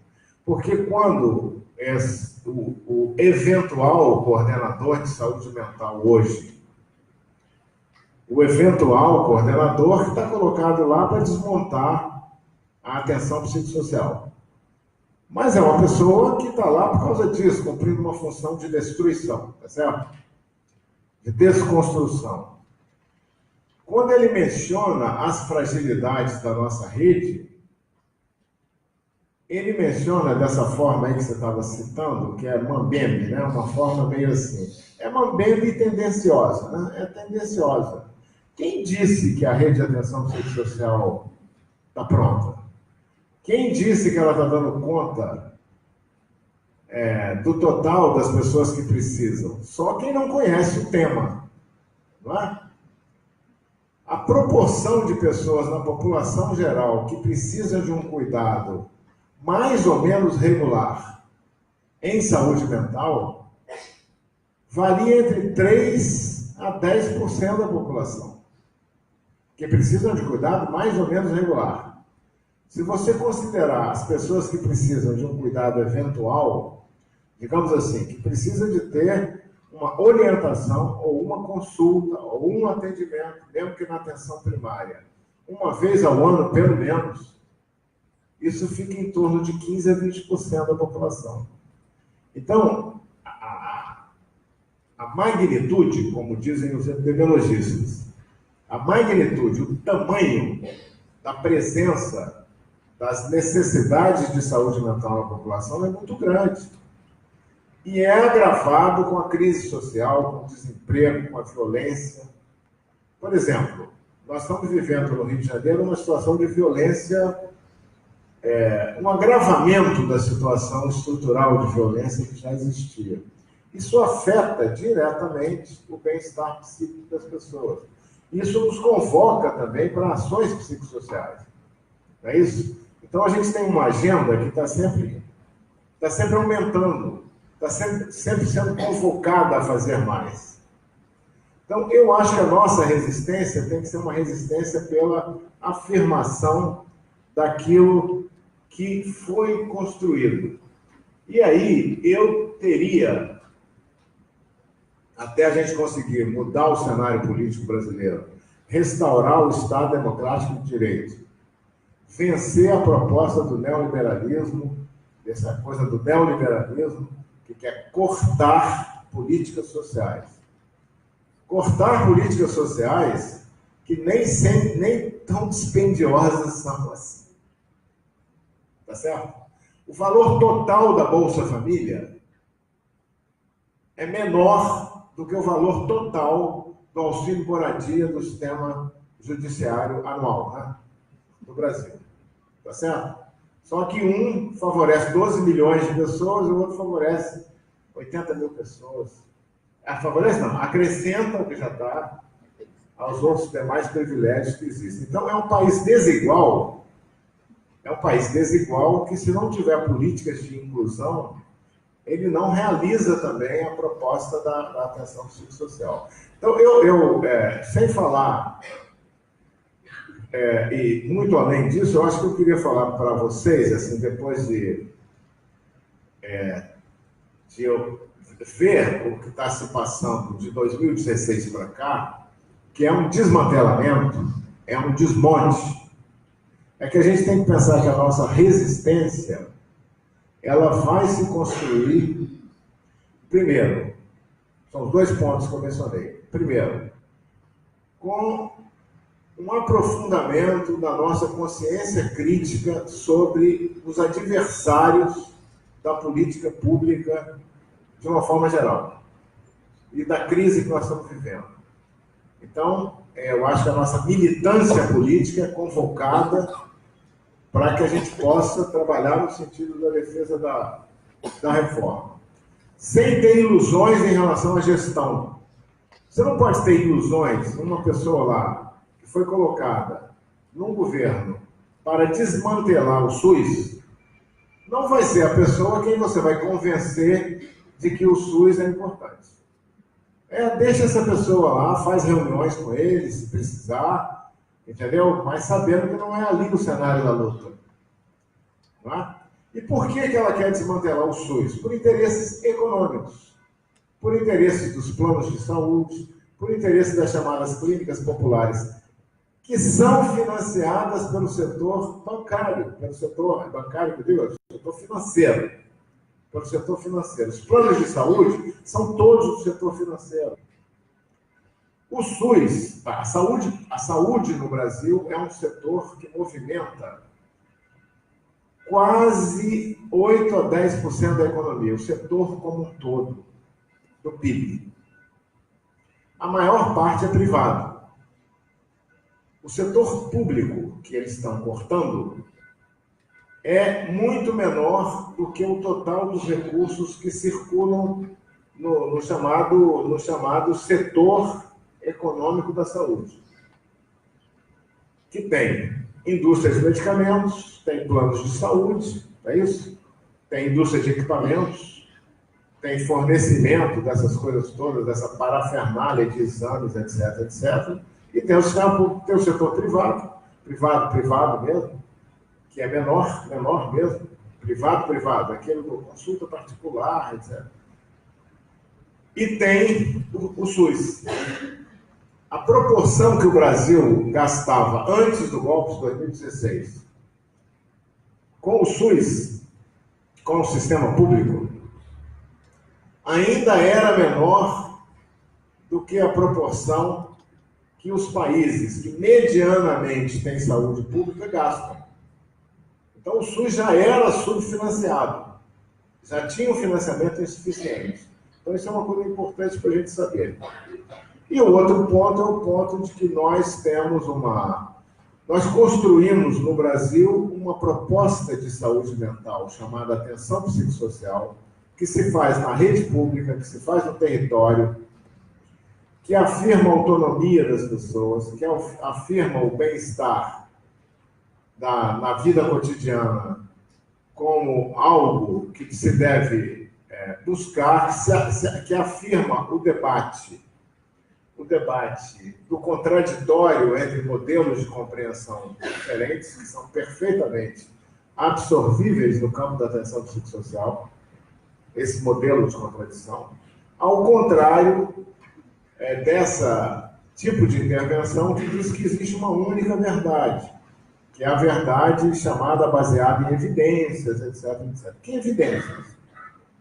Não é isso? Que aí se diz, não, baseado em evidências, é preciso criar ambulatórios de especialidades, que é o que estão pretendendo fazer, ambulatórios de especialidade psiquiátrica no lugar do serviço de atenção psicossocial. O que vai significar o ambulatório de especialidade psiquiátrica? Distribuição de medicamentos, medicalização e fila, principalmente fila. Aquela fila. Ah, meu filho não está bem, mas eu só consegui consulta para dezembro.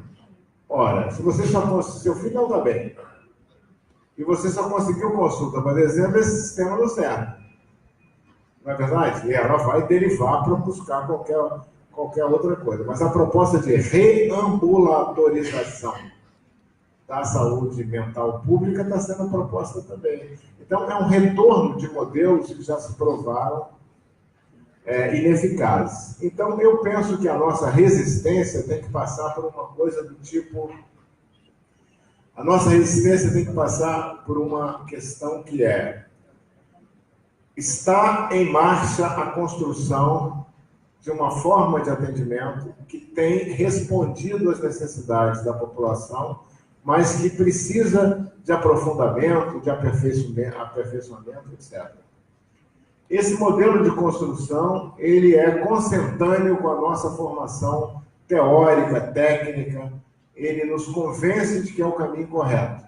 Então, a defesa tem que ser feita na prática cotidiana de cada um, na construção de coletivos, como está sendo apontado aqui, na criação de espaços de luta, na construção de formas de associação que permitam, na verdade, fazer frente a essa avalanche de desconstrução, na militância em espaços como organizações associativas, coletivos de militância, que, por exemplo, o ano passado, o Rio de Janeiro, 2017, foi um ano muito difícil para a saúde pública aqui no município do Rio de Janeiro, mas foi um ano também de muita mobilização política, de criação de grandes coletivos, etc. Eu hoje faço parte do Sindicato dos Médicos. Por que eu faço parte do Sindicato dos Médicos? Também por causa do que aconteceu em 2016. Que é um pouco assim, você tem que buscar espaços de luta. E espaços de luta que não são espaços de luta da gestão, do debate. Você vai debater com uma pessoa que foi colocada lá para acabar com o SUS e botar só plano de saúde. O primeiro-ministro do governo Temer é associado à Qualicorp. A Qualicorp é uma mega empresa de planos de saúde. Porque como existe no capitalismo contemporâneo, neoliberal, uma empresa vai comprando a outra. Aí quando você tem assim, meu plano de saúde é tal, o seu plano de saúde já foi comprado por um outro plano de saúde, que foi comprado por uma outra empresa de planos de saúde, entendeu? Com sede nos Estados Unidos, ou com sede em algum país europeu, etc. Entendeu? E comandados por grupos econômicos ligados ao setor financeiro exclusivamente. A saúde virou uma mercadoria muito mais do que era antes. Um dia uma pessoa estava comentando sobre, vou terminar. A gente falava nos anos 90 das trambiclínicas. Tinha um negócio chamado trambiclínicas, que era esse submercado da saúde. Vocês não encontraram do tempo de vocês a expressão trambiclínica, mas ainda existem trambiclínicas, tá? Que era um submercado que vendia para o sistema público de saúde serviços de péssima qualidade. Continuam existindo. Mas hoje, a forma de exploração está além disso. O setor público contrata OS, organizações sociais, que contratam outras OS para contratarem as pessoas que estão ali, e na hora que o recurso falta, aí a culpa nunca é da OS, é sempre da gestão, nunca é da OS. E acaba construindo também uma certa identificação perversa, errônea, equivocada, do trabalhador com aquela empresa que o explora, entendeu? Isso a gente tem percebido. Ah, mas também o governo não repassou o recurso. Espera lá, qual foi o seu orçamento todo do ano passado? Você, OS. Entendeu? Entendeu? Quanto de recurso tem aí nessa caixa preta, dessa terceirização absoluta da saúde? Então, é um cenário difícil, mas eu acho que a gente tem que construir a nossa resistência com a convicção que nós temos de que essa experiência da reforma psiquiátrica no Brasil, como é reconhecida internacionalmente, é uma experiência exitosa. Nós estamos no caminho certo. Eles é que estão querendo nos desviar desse caminho. Mas o caminho da reforma que a gente construiu nesse período no Brasil é o caminho que a gente deve tentar seguir marchando com o apoio dos familiares e o apoio dos usuários. E os usuários sabem disso. Os usuários chegam e perguntam: escuta, vai acabar o CAPS? Não, não vai acabar. Você tem que dizer, não vai acabar. Está com ameaças, mas não vai acabar. Para eles saberem também que existe uma esperança da manutenção desse projeto. Porque sem esperança também a gente não dá 2 passos, né? A gente tem que manter a esperança de que esse projeto é mais forte do que o desmonte que está sendo proposto. Tá bom? Obrigado, então, a vocês pela atenção.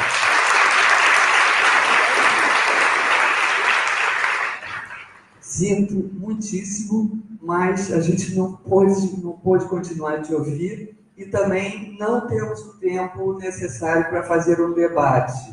Mas, justamente porque daqui a 1 hora nós vamos ter a mesa, uma mesa simbólica, até porque aqui na UERJ, que é um lugar que sente essa dor, precisamos falar sobre suicídio nessa mesma sala. Então, muito obrigada, Rosimene, em nome do CRPRJ da nossa plenária,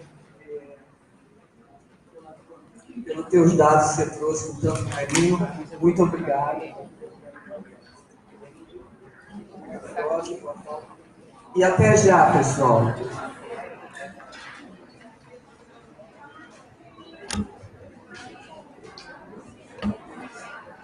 Travou aí? Tô travando.